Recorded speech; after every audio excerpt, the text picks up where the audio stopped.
Alright, omulungi ali ku Spark TV tukulisayo nnyo mu Bulango era okyali ku Spark ku makya Milka Irene nze agenda okubanga nkutwazaganya okuviira ddala essaawa zino zennyini paka nsaawa 3 ez'amakya g'olunaku olwaleero. Butereevu munnange tugenda mu mboozi ya ggwanga era nga bw'omanyi nti munnange campaigns zikutte wansi ne waggulu wabula olunaku olwaleero twagala tulabe tutambulire wano mu kibuga kyaffe Kampala era nga tulina kansala gwe tugenda okuba nga twogeramuko naye nga ono ayagala kubeera Lord Woman Kansala owa Rubaga 2 Mukyala Kalema agenda kuba nga atubuulira lwaki munnange Nakalema avuddeyo yesimbewo olunaku olwaleero era sigenda kwogera bingi wabula agenda musaba asooka kweyanjulire n'oluvannyuma tweyongereyo. Nkozese Agnes, kozese Nakalema, kozese Molly. Gonna manyago. Abawagizi bo bagamanyi. Buuza ku mulabi wa Spark TV. Omulabi wa Spark TV nkulamusizaako nnyo amanya n'eddoboozi nze Nakalema Agnes Mole okuva e Rubaga. So nsanyuse nnyo okubeera wano era nsuubiza nti bwe tunaavira bweno program mujja kuba mutegedde lwaki nsazeewo okujja neesimbewo ku bwa Lord Woman Kansala. Oyagala wa Lord Woman Kansala Ennyabo Rubaga 2. Exactly. Ki ekikuviirako n'ogamba nti bannange kino ekifo kye njagala saagala bwa MP saagala bwaki njagala kansala? Kubanga ekinjagaza okubeera Woman Kansala ndabye ebizibu by'abakyala bingi nnyo mu Lubaga gyenva. Ate nendaba nga oluusi ne bakansala babadde tebatusemberera bwe bagenda batwerabira. Ekizibu kye tulina nti oluusi tulonda abantu nga beeyagaliza. Sagala kwesa kigambo kinene ekya bwannakigwanyizi naye kwegamba bakozesa abantu ne bamala balonda bwe bagenda tebabafaako bambi abantu ne balumizibwa. So nga ate opportunities gye ziri nnyingi ebyokuyamba abakyala bingi n'abaami awamu. So kwe kusalawo nange nzije mbalageko nti nja kusobola era nga nsobola.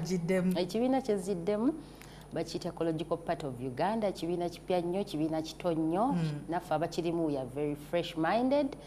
So nsaba mutuwagire akabonero kaffe Muzindaalo era nga tukulembera President waffe Alhaji Mamadi Nsereko. Abaagala nnyo naffe tubaagala nnyo. Akabonero Muzindaalo. Akabonero Muzindaalo. Njagala tutandike n'ebisinga oluma abantu b'e Rubaga. Abantu b'e Rubaga by'oyagala okubeera Omuzindaalo byogere. Okay. Yes. Kale nze wembeereddewo of course era mbadde nga ndeeta ebibiina eby'enjawulo nga byagala okuteeka mu bakyala ssente. Abakyala abamu ebbanga lye emabega wembeeredde nga sinnajja nga obuzibu bwensinga okulaba balina bizinesi zaabwe naye nga zibulamu kapito. Abakyala ekyo kibaluma nnyo. Kyovula bakola obubiina obw'enjawulo ne beewola wano ne beewola wali ne bateekamu obusente nga balaba tekivaayo. So nga ate tusuubira nti eno mu kanso waliyo akasente. Tusuubira nti gavumenti erinayo sente za CBO ezisobola okukola ki community based organized communities ezisobola okuyamba ku bakyala sina abakyala bakona n'abaami abalina businesses kubanga bwe nagamba abakyala nja kuba nyinza okuba nekubidde nnyo naye abakyala of course kituufu kubanga omukyala ye maama w'eggwanga ate ffe tusinga onnyigirizibwa mu mbeera ezimu. Abaami batulekawo ne bagenda ne bakola ebyabwe babeera nnyo mipiira ate ffe ne tubeera nga tulabirira abaana ojja kwesanga nga babeera every time ku mupiira basiba kapapula babeera mu betting ate ffe tetubisobola. At the end of the day ffe tubeera n'abaana. So mwe y'ensonga nendaba nga twagezako okukola ebibiina bakansalazi abaaliyo tebaatuyamba kati nebuuza mu nze nga sinnajja kiki ekibalemesa kubanga ekintu kitono nnyo okwata bukwasa empapula z'abakyala abo n'okola groups zaabwe no forwarding ebintu byabwe ne babakolako. Gwe nga kansala n'obeera eddoboozi era kati nga wenjagala okubeera eddoboozi lyabwe nga nkozesa Omuzindaalo ne bayambibwa naye twagenda olaba bakansala be nabeekubako nga tebafaayo. Waliyo ababaddeyo abaddeyo bamanyi bulungi kati bw'oyagala okujjayo saagala kubajjayo naye njagala nange nkole kwebyo ebibakoze eki ebibalemye kubanga ndabanga abatakitegeera bulungi nembaga kati ndowooza yessaawa nange nkwatemu. So ebizibu ebisookera ddala bibiina by'abakyala bino byebinuma tebabiyamba ate nga gwe musingi ogujja okuyamba n'abavubuka kubanga abamaama abo balaba babeera n'abavubuka babeera ku kyalo ne badde eno ne badde eri so omukyalo ono wabeera empowered n'ayongera mu ka business ke okaba nga kadde katono nga kalimu emitwalo 5 ne keeyongeramu 5 ne libeera 10 n'ayongeramu 5 n'omuvubuka ono eyandigenze nga abaasabiriza akola atya amuwa omulimu ajja n'ayambako ku mukadde we ajja n'abeera naye n'akola oluusi abaana abamu ne babeera nga basobola n'okuddayo kusoma so y'ensonga esinze okuba ng'endeeta ekyokubiri okufunira abaana abo bursaries abamu baddeyo basome abaagala kubanga toyinza kaka society erimu abantu ffenna obwongo bwa njawulo ezo bursary oteesa zikola otya bursaries ffe ng'eno mu ecological party president waffe yali alinayo ku bursaries esobola okuyambako abo bamaze senior 6 ne beeyongerayo ku university naye ate era nze nga nze Nakalema ninayoko ebitongole ebimu okuza emikwano byemanyi of course emikwano nina egiwera wensobola otuukira ate nga nkimanyi ne gyenva mu Buganda waliyo bursaries from the kingdom so oyinayo b'oyambye sofa wadde tonnabagendamu ey'entebe gye weegwanyiza exactly nayambako abamu nga mbalagira ne bagamba genda wano bwewati ne bwewati of course nga sinze nkiyimiriddemu era bursaries ezo bazze bazifuna okuva emabega eyo yonna kati oyagala eno ntebe eno entebe ejja kumpa obuvunaanyizibwa obw'okuyimirirawo nga mbayamba nga siri mabega nga bakimanyi nti yes kansala waffe akikolera ddala mukyala Nakalema ngenda kubuuza oli mukyala mufumbo ndi mukyala mufumbo kituufu olina abaana yennyabo bameka nina abaana 3 campaigns zikutambulira zijjagwe ku ground campaign tezandinkaluubiriza nnyo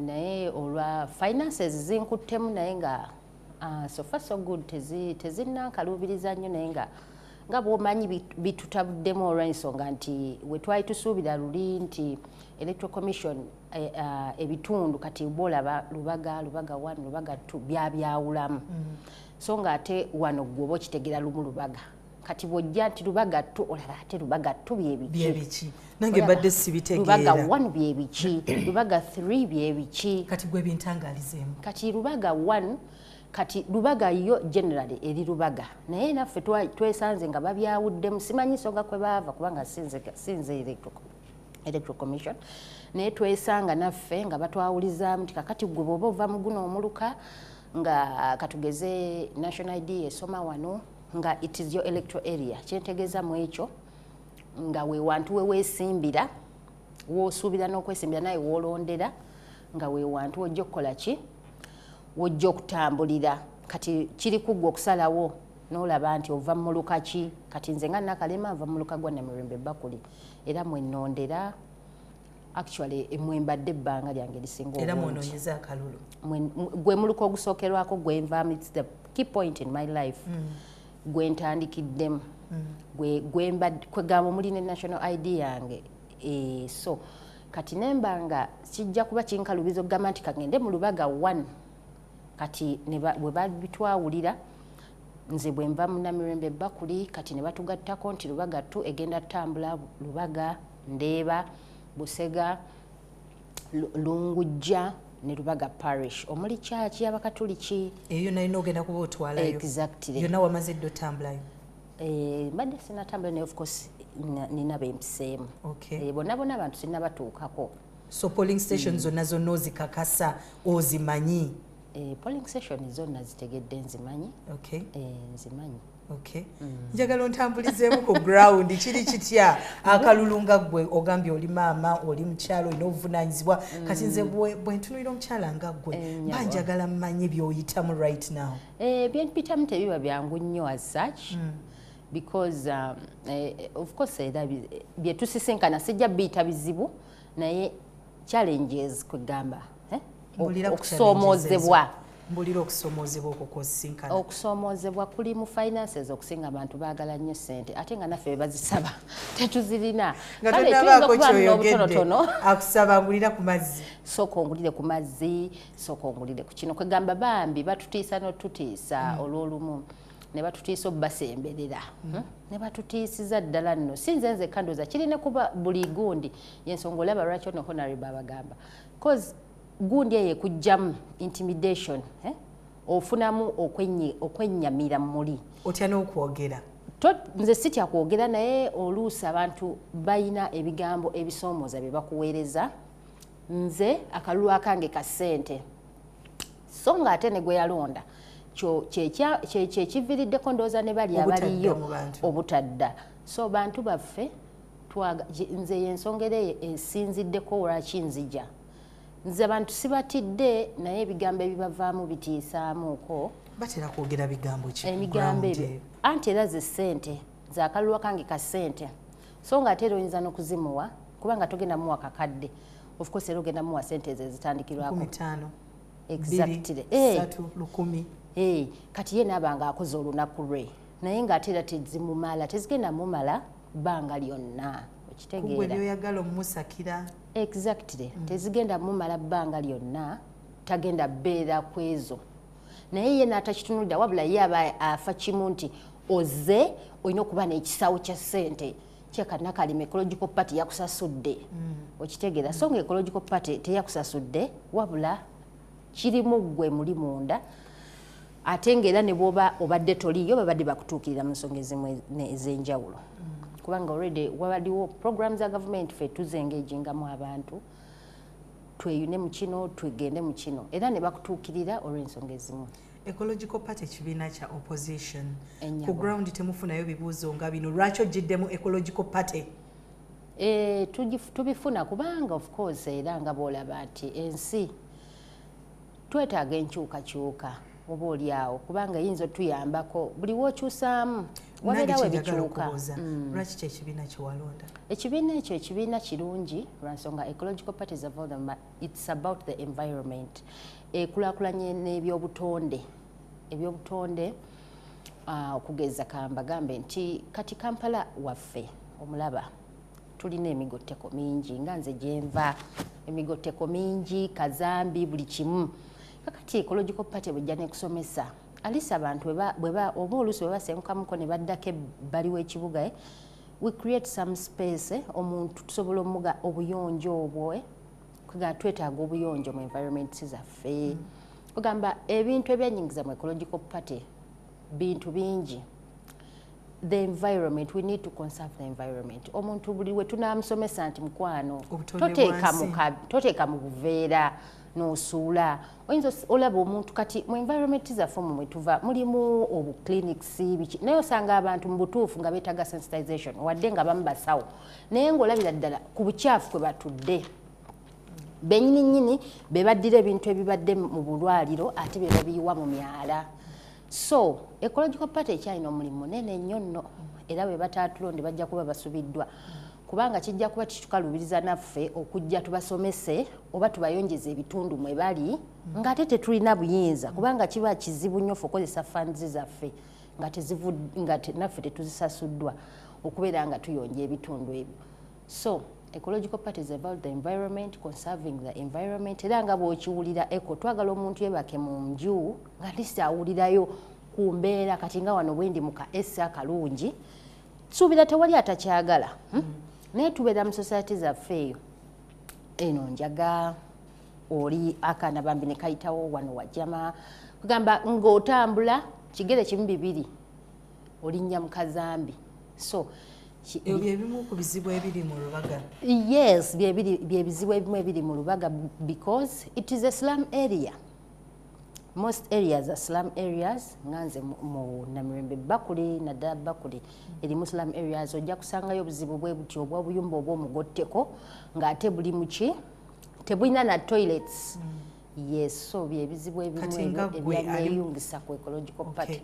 Kati gwe plan yo ey'okulakulanya ekifo kino ky'ogamba nti ekirimu slums gwe nga gwe singa bakera ku makya ne bakuwa obwa Lord Woman Councillor oyagala ku engaging otya abantu?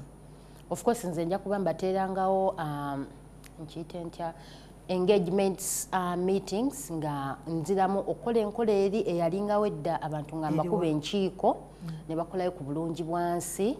Second of it all ndooza nja kubanga I advocate for okulaba nti obuyumba obutalina toilets tulabe tutuulengamu n'abantu abo bannannyini bwo how we can help them. So kyogamba ennyumba ezisinga eyo tezirina kabuyonjo? Sezisinga bw'otunulamu ebizibu bingi nnyo biri byesanjagadde koonako nnyo naye ng'ate gye biri ku ground kubanga nnyinza okunyigiriza omuntu omu oba omulala bwe nnaayogera ebintu ebimu bisobola okunyigiriza omuntu omu oba omulala naye nga kitwala obudde okuteesa n'abantu so bw'oba toyina buyinza kiba kizibu omugamba nti let us do this tukole bwe tuti kiba kizibu naye kati bw'obeera nga kyekindeese okubeera nti mbeera ki Road Women Councillor naye ate abamu ndooza bo bakitwala in the other way round. Okay, ensonga ya transparency kubanga ku division gy'ogenda weewaawo ssente zibeerayo naye gwe ogenda kukola otya okumakinga sure nti zituuka ku ground nga tewali waakulemeseza?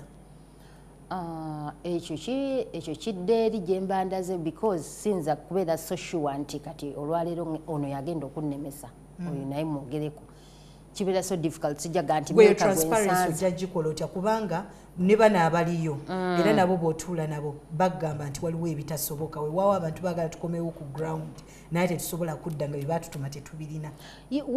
Transparency nze kyenjirabamu nze bwe mbanga nnina ekinnemesezza nja kudda kubanga nze nga nze bwe weesimbawo tobeera wekka siri nzekka mba ne ttiimu gye nsuubira nti nja kuba ngidisikasinga naye ebintu ebyenjawulo era bw'okulembera toba simanyi babala babeera bokka in mind naye nze siri nzekka nina abantu bange bentula nabo nenteesa ne bagamba kati kino kigenda bbeera bwe kiti kino kigenda bbeera bwe kiti era bwe mulabanga nnemeddwa tebajja vunaana nze bajja vunaana mmwe nkwatidde ddala abantu bembeera nabo benkuze nabo bentambula nabo ku kitundu even if ng'oli mukyala munnange nkugamba ndi kansala naye sigenda kuliidinga nzekka obukulembeze tebuba bwa muntu omu kyekizibu kye tulina nti omuntu bw'akulembera ayagala abeere nga his powerful naye nze ku lukiiko lwange ngenda teekako abantu bagambe kansala we siri gwogenda okunkiikirira gwogenda okuyogera eri abantu bwe mba siriiwo ogenda kunnyonnyola ensi so kyennaaba nzigye mu kanzo nti bannaye wano nnemereddwa tukoze tutya that is the transparency gye nsuubira okukola era bwe tuba tuganye nga tudde eri abantu nga tubagamba kino kikoze eki ensonga eri bweti ne bweti bannange temunnenyanga on this and this naye nga ebisigadde ng'ebyo bye nkugambye nti ebyobuyonjo byo nja kufuba Mukyala Nakalema gwe tobeere compromised kubanga abantu abasinga weewaawo tubatuma ne tukwesiga era n'obyogera nga bw'obyogera wano naye ogenda otuuka eri nga bagamba nti baweereza ssente bwe ziti ku division zituuse naye tufuniramu wano gwe tobeere compromise. Kinaasinziira sinza kugamba nti yes or no kinaasinziira lwakuba nti buli muntu wa mutima gwe omululu gubaawo mu bantu abamu naye Nakalema waabwe sirina nnyo mululu but I hope nti nze kyenjagala kyenja okukola era ensonga lwaki ndowooza nina abambuukira buli banda banzize balina ebibakanga kuba bamanyi Nakalema ffenna tulina emitima egy'enjawulo naye Nakalema ndi wanjawulo mukko omutima gwange ti si munafiki. Wali okulembeddeko? Sikulembedde mbaddeko kale mu bukiiko bw'abavubuka era ne mbakulemberakokko bwe ntyo nzize ntambulirako mu structures ez'ebibiina ebirala.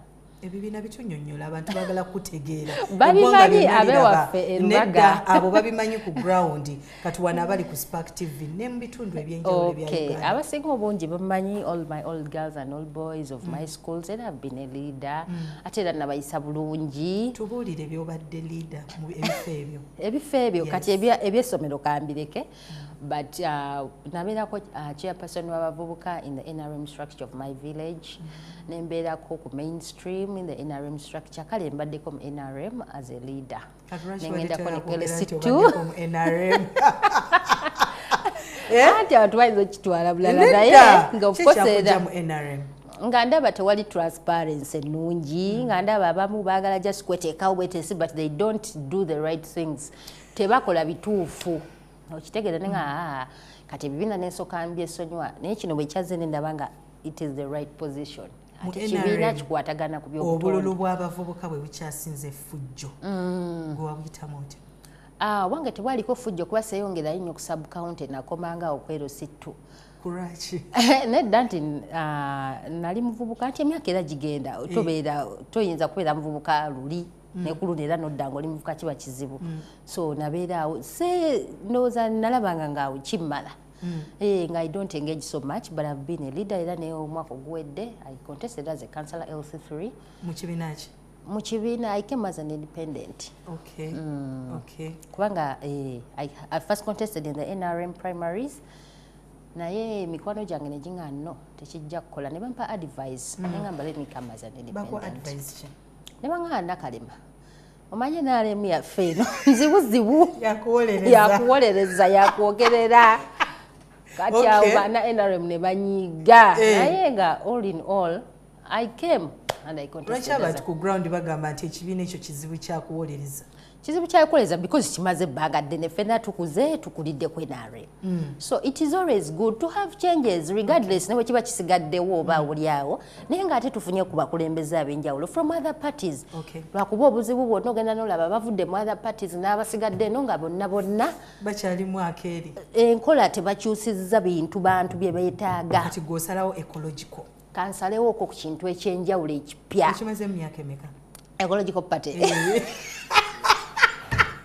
Olunaku olwaleero twagala kutegeera emirimu gy'abakansala gye giriwa era tuli bamukisa nti n'olunaku olwaleero tulina omukyala Nakalema Agnes Molly ono munnange ng'ate ajjidde mu kibiina kya Ecological Party ate nga ye ayeegwaniza ekifo kya Lord Woman Councillor e Rubaga 2 era ng'abadde atubuulira ebizibu bannaffe ab'e Rubaga bye basisinkana n'ensonga lwaki munnange yavaayo era nga yeegwaniza entebe eno wabula tuba tetunagenda mu bulango abadde akyatunnyonnyola ekibiina mbadde nkubuuzizza mu ecological wakamalayo bbanga ki?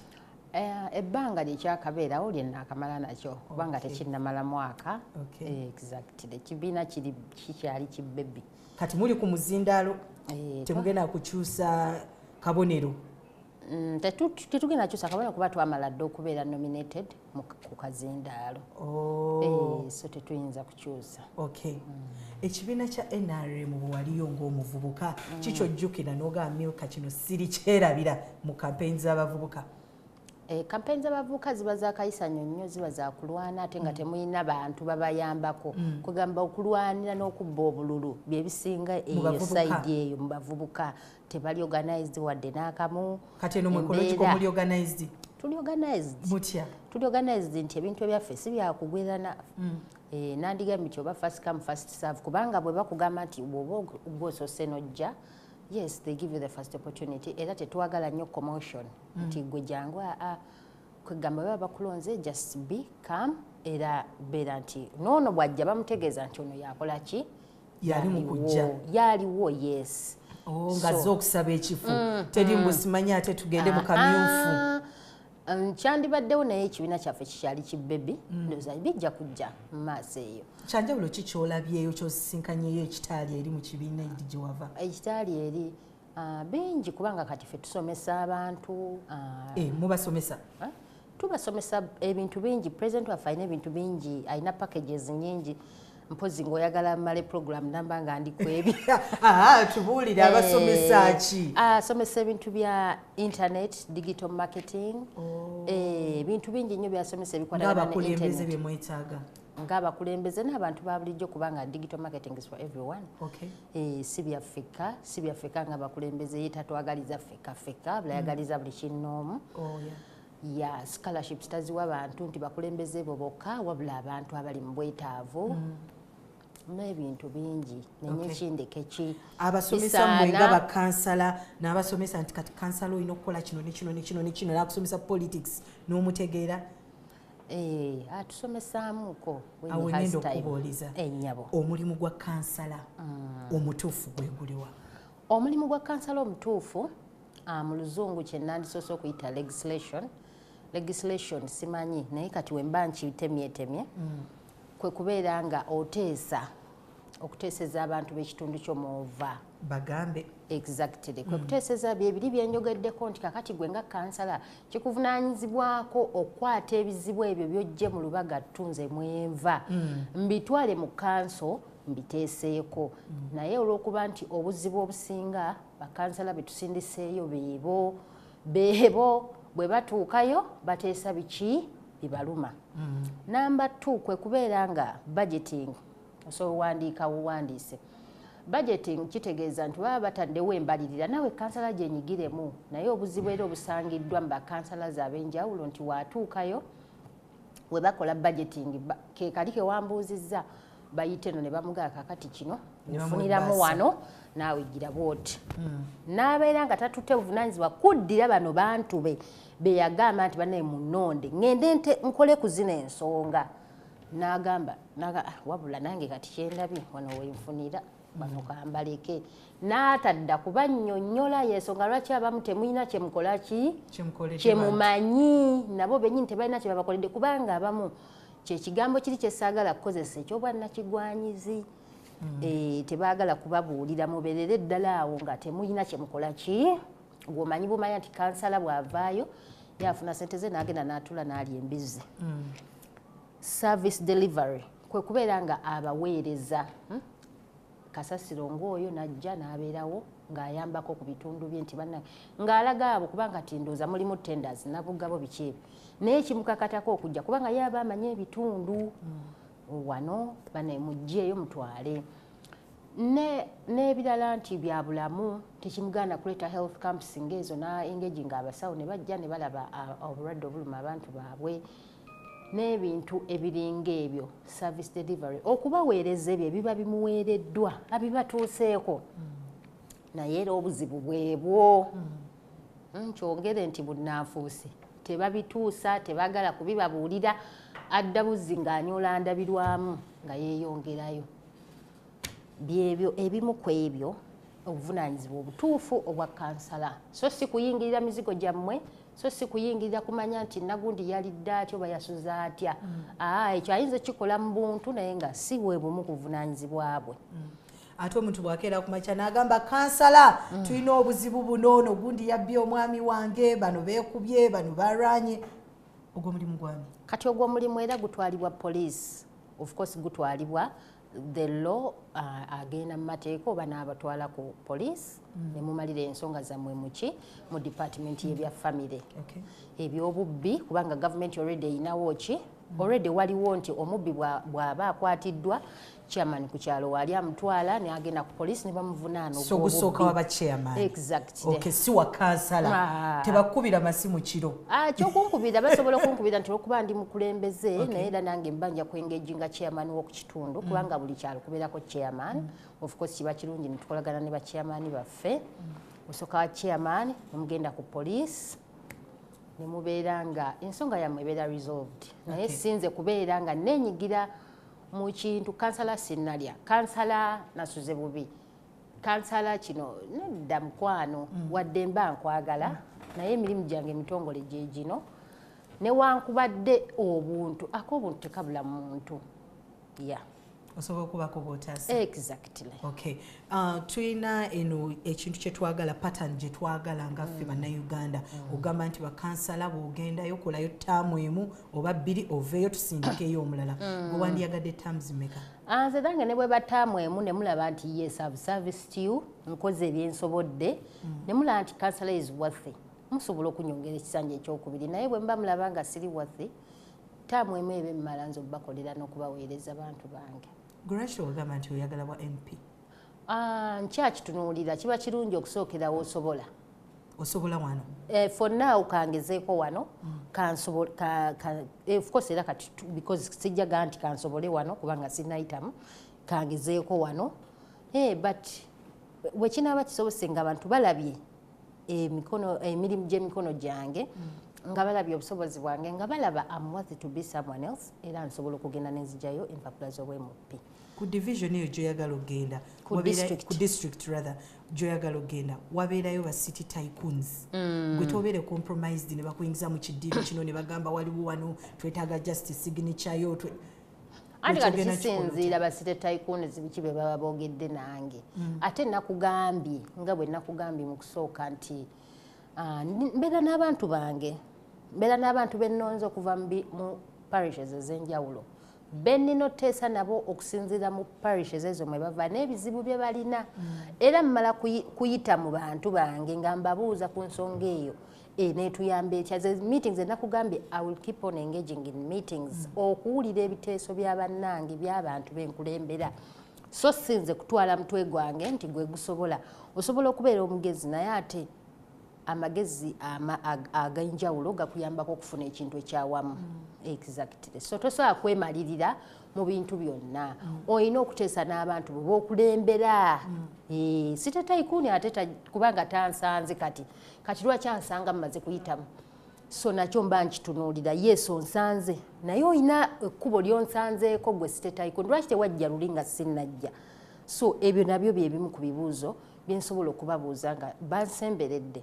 Ekyo nakyo kikulu kubanga nze mba siyimiridde kubanga nakati nandibadde nsobodde okubeerayo nti kaŋŋendeyo Nakalema naye sisobola why neetaaga obuyinza bw'abantu. Amaanyi gali mu bantu. So yes amaanyi g'abantu. Okay, amaanyi gali mu bantu. Amaanyi g'abantu. Kituufu. Kati waliwo abaddeyo abadde mu kibiina ekya Nuupu. Gwe olowooza ogenda kukozesa bukodyo ki okuyitawo wano? Obukodyo bw'okuyitawo obwo sinnabukakasa nnyo obw'okuyitawo. Ani asinga munnaamaanyi ku ground yawo Erubaga? Erubaga of course era nga olaba nti bantu balonda omuyaga balonda ki kati nange kisinziira strategic plan yo yekuyisaawo. Omuyaga oba wave? Enti yaji wave abantu balonda luli ne balonda because of wave era nabo bakimanya abantu biseera bisinga be basalawo ne baga nti ffe tulonze oba anaatukolera oba taatukolere ffe tulonze ate olumala ne bakaaba. So kati ku mulundi guno kiri eri bo okusalawo ne balaba nti Nakalema ate abantu baagala batuukirira. Abo benna abantuukiridde bamikwano bajja kuba basalawo nti Nakalema you are capable oba you're not capable because sewa 100% nti yes mujja kukola bwe kiti naye nga kyensuubira mu kyonna nti engagement and being strategic n'abantu abakwagadde kubanga n'okwagalwa kikulu osobola okubeera mu bantu n'obasuubiza obbakolera tusobola obbasuubiza obbakolera naye nga temutwagadde nakyo kikulu. Nakyo kikulu. So bwaba bakwagadde era bakulonda kubanga ku district ogendayo lw'abantu. Ekifo ky'oyagala mwe muli abaana ab'effujja abato abatatera kusoma abali already mu drugs bwe twogera ng'engombo bwegamba ennaku zino abaana abali mu eggaali eyo ate nga ffenna tulabyeko waliwo recently gwe twalabye yafunye ensimbi oba wazirabye? Nazirabye omukulu Joseph Mayanja celebrity. Ekyo ekintu nze ndabira ddala nga kwegamba byebizibu bye tukyayinanga eggwanga byebyo okubeera nti bakulembeza aba celebrities okubawa ssente ebisawo si yasoose baabiwako ne wano omuyimbi omulala Catherine Kusaasira naye n'alaga abantu ssente. So nga ate abantu eno wansi beetaaga service delivery. Mmwe abantu abakola ekyo temulinaako sense of humor gye musobola ga nti kamukkeko wansi mutuukirire ku bantu oba mujje gye ndi Nakalema waabwe nze mbawe ku pulaani zange tulabe oba zinaakola nedda twengejingeko kubanga simanyi mitendera ki gye muyitamu kuwaabo bantu ezo ssente ne babeera nga baziraga ensi ate nga wansi ku ground abantu bakaaba ng'abavubuka bangi nnyo babeeramu NRM ne babeera nga bambi n'okusoma tebazzeeyo naye nga tebali mu structure zammwe ezaki ez'NRM. Wano olaba omukyala abeera ku TikTok n'agamba pulezidenti tuyita mu mmotoka ffe tukkaabirira naye tetulina wadde we tusula. So nze neebuuza abo abatola ebisawo ne babiwaabo baba bakoze mirimu ki egyo? Baba bakoze mirimu ki egyo? Bwe mubanga mubawa mu mbeera ki? Bakulaakulanya ggwanga. What is your motive mu kubawa ssente ezo? Era mmwe mu ndowooza yammwe eggwanga likula oba terikula? Kubanga eno wansi tukyakaaba naye ate tulaba mmwe mufa following oba mufa kulaba nti musitula embeera y'Abannayuganda ababalonda okubeera nga babeera mu mbeera ennungi. Ekifo ky'otwala badde nkyamaliza kyekirinamu abaana abato abo abali mu ggaali. Abaana bano nga gwe kansala muli mu bapulaningira ki oba ogenda kwengeginga otya community okusensitizinga abaana bano? Anti kati ekibuuzo ekyo kyandibadde kirungi nga ndi kansala naye kati engeri gye siri kampeeko kale view yange. Kyandibadde kirungi kubanga kyandibadde kirungi nga ndi kansala kubaawo mba nina obusobozi obukola ki but for now fe ababatuukirira newe n'abatuukirira ne mugamba kyusaamu wano oba kyusaamu wani nengezako kumwengeji ngoba muleete mu ecological party oba nkole ntya byonna bijja kwetaaga somehow finances ze sirina kati obwo bwe buzibu nze bwensanga kyekiri kyenkuganya nti kati nze neewuunya bali ababawabiri ebisawo bafuddeyo kulaba bano ababagoberera kubanga era serebu ne bw'anaayimirira yeetaaga abo abavubuka ab'eggaali naye bwe mumuwadde ye mufuddeyo nti agenda kuyamba bano oba mufuddeyo nti agenda kufa ku bulamu bwe yekka so kintabulamu abazibatoolera ne buzibawo mufa kukulaakulanya oyo omuntu omu oba buno obwana obuto oba tebubakwatako nga mwe mufa kimu kubanga ono at the end of the day ogenda mulengera mu mabaala ag'ebbeeyi ogenda mulengera ng'alinnye ennyonyi ate nga bano bemwagala bemuyita eggwanga bemugamba bagende bafune national IDs basigadde baleereeta ku kyalo babba abalala be banyigiriza abalala kati nze neebuuza bannange abansingako abali eyo mukipima mutya naffe tukyebuuza bannaffe tukyebuuza naye tetulina kyakikolera tubeera awo tetusigala n'ennaku yaffe ekyo kitwagala okumanya ensonga y'abakyala okuggyako zino saakoozi bizibu ki ebirala ebinyigiriza abakyala mu kitundu kyo gy'owangaalira nze mu kitundu kyange gye mpangaalira ekyo kyendabye ekyo kye nalaba nga kyekibakalubiza kubanga omukyala buli wabeera nga ali empowered abeera bulungi kubanga nandigana nti oba baami naye yensonga eba nnafu olw'ensonga nti omukyala ono kasabya n'akasente ke kiri gyali oba asigala n'omwami we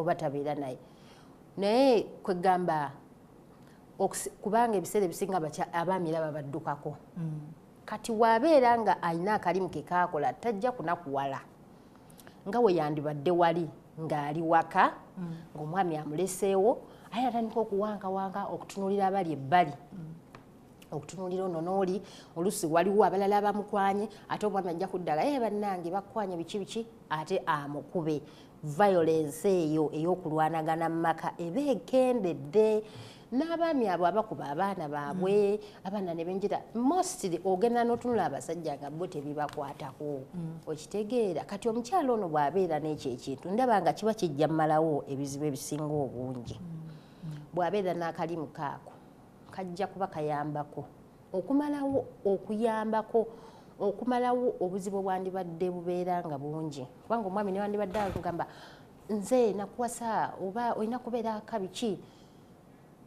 siwagira ku separatinga but at the end of the day omwami bw'abanga mutamiivu angeginga mu bino you can separate n'omu emirembe gye nosigala ng'otwala abaana maaso kubanga omusingi gw'eggwanga gw'abaana omugijja emityo gyegikola ki gyegigumiza ekibira tusuubira nti abaana bano bemuba muzadde lyeggwanga eryekya be bapulezidenti b'enkya be bakansalazi b'enkya so nze nfa nnyo ku mwana akuzibwe mu mbeera ennungi okusinga mu abeekulidde kubanga you can take yourself bwe mwagala mwetwalanga bwe mwagala kati sibayingirira nnyo naye tufeeyo nnyo ku kintu kye tuleeta mu nsi okubeera nga kikula mu bulungi mu mirembe ate nga ne mu mpisa ennungi ne mu ddiini nze kyekyenjagaza ennyo n'amadiini ag'enjawulo gonna as long as mufa ku baana mubasomesa eddiini ne mubakuza mu mbeera entuufu naye abatakola butuufu bwakyo then mutukola bubi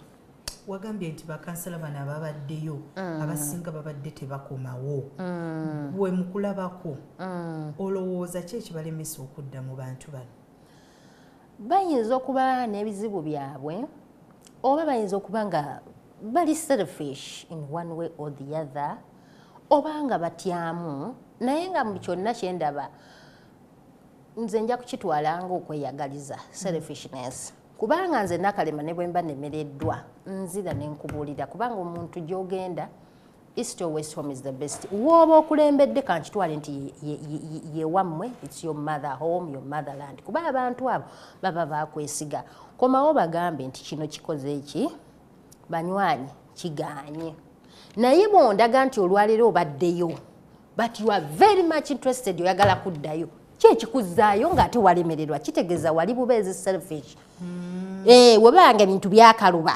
bakulemesa naye tewasobola kunnyonnyola bantu kati wali olina by'okweka by'obalimba kitegeeza tewali transparent tewali mwerufu Okay.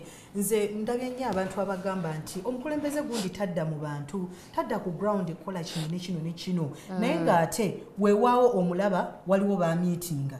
Oba okitegeera. So mu butuufu bwakyo yandikomyewo ate yandizeekomyewo n'agenda kyalo ku kyalo ng'akuba campaigns nga bwe muzikuba kati nti n'ogamba nti bannange tekerako abeerubaga mbasange Kasumiro. Ntegekerako oyina kudda otya.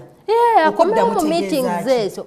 Okudda abantu baba baagala abantu badde bwamusanga amubuuzeko kansala kino nakiri.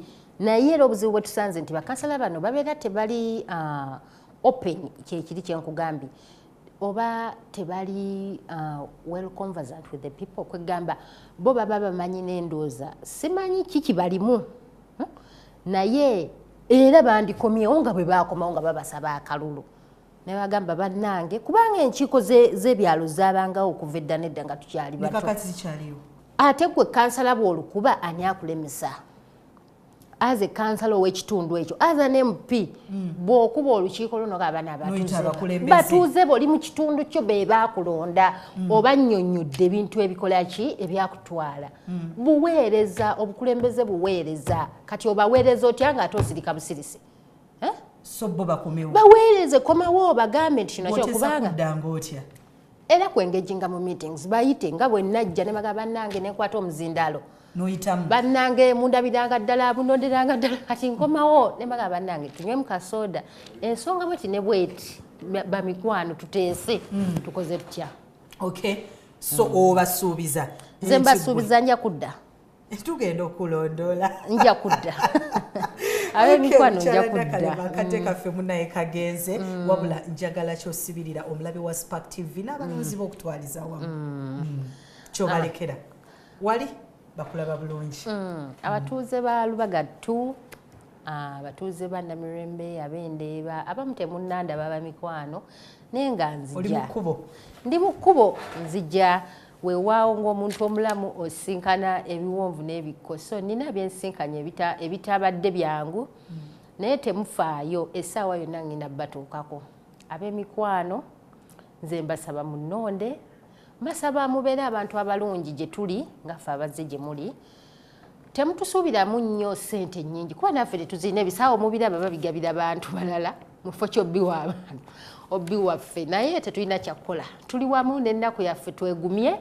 ng'ate bwe mutulonda mulonde abantu bemulaba nti beesimbu kwegamba abavubuka kyembakubiriza mubive mu bintu by'okubeera nti mukozesebwa abakulembeze leero mubalonde ate enkya babalekewo mubeere bantu abali vigilant mulengere omuntu abadde nammwe omuntu agabana naawe anaakugattako muve mu by'okubaleekaanira bino ebyalaalizi ne mujja ne mubeera ku laale bwe bagenda tebadda tebamanyi oba muli balwadde tebamanyi oba mukyaliko nga babalaba emyaka 5 gikoze eki mulonde abantu abagenda obbeera nammwe abantu abanaabategeera abantu abakulidde mu bukulembeze nga ffe bannakalema tetuli nnyo baluvu kubanga n'ekitono kye tulina olusi tukigabana nammwe so mulonde abantu nga ffe abasobola okubabeererawo ate abanaabayambako mu bintu ebimu nga bulijjo tubasensitizing twesomese tulabe nka naffe tubaako we tudda mu mbeera endala. Buterevu bwetyo litambudde olunaku olwaleero ndowooza omukyala omulabye ayagala bwa Lord Woman Councillor Lubagattu bannange mumulabire ddala Myuka Irene sigenda kubanga nsukawo olunaku olwaleero kulwa bannange Kefas Mayumba ne Ahmed Wahab musibe bulungi tusinkana olunaku olw'enkya it will be a Friday ate njagala obajjukiza nti ab'ebulenga tujja kuba awo ku dance balina ebulenga musibe bulungi mweraba.